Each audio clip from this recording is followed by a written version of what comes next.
Congressman Paul, you say that the federal government should stay out of people's personal habits. You say marijuana, cocaine, even heroin should be legal if states want to permit it. You feel the same about prostitution and gay marriage. Question, sir, why should social conservatives in South Carolina vote for you for president? Well, they will if they understand my defense of liberty is the defense of their right to practice their religion and say their prayers where they want and practice their life. But if you do not protect liberty across the board, it's a First Amendment type issue. We don't have a First Amendment so that we can talk about the weather. We have the First Amendment so we can say very controversial things. So for people to say that, yes, we have our religious beliefs protected, but people who want to follow something else or a controversial religion, you can't do this. If you have the inconsistency, then you're really not defending liberty. But there are strict rules on freedom of choice of this sort, because you can't hurt other people, you can't defame other people. But yes, you have a right to do things that are very controversial. If not, you're going to end up with government that's going to tell us what we can eat and drink and whatever. You know, it's amazing that we want freedom to pick the future, you know, our future in a spiritual way, but not when it comes to our personal habits. But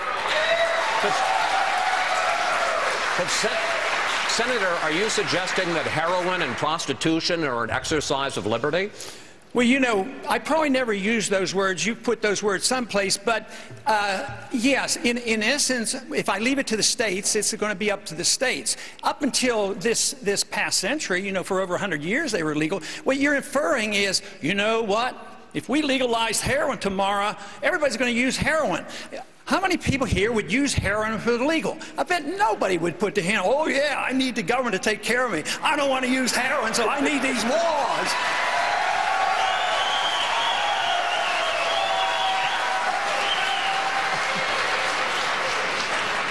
I never thought heroin would get applause here in South Carolina.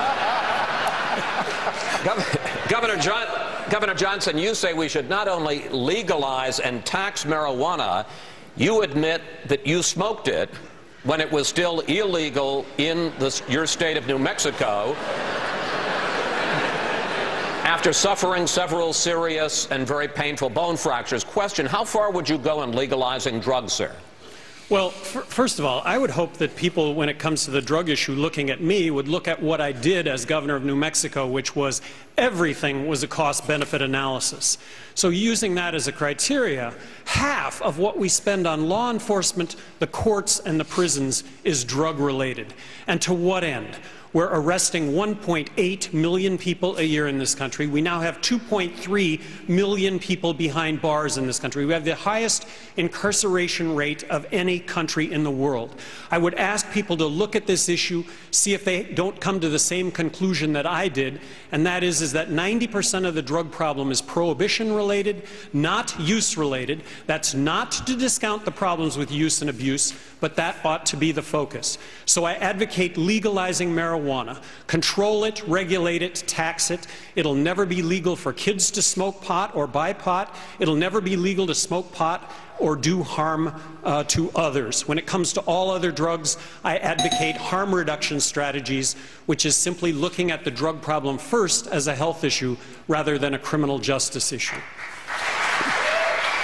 Mr. Payne, you've never held office.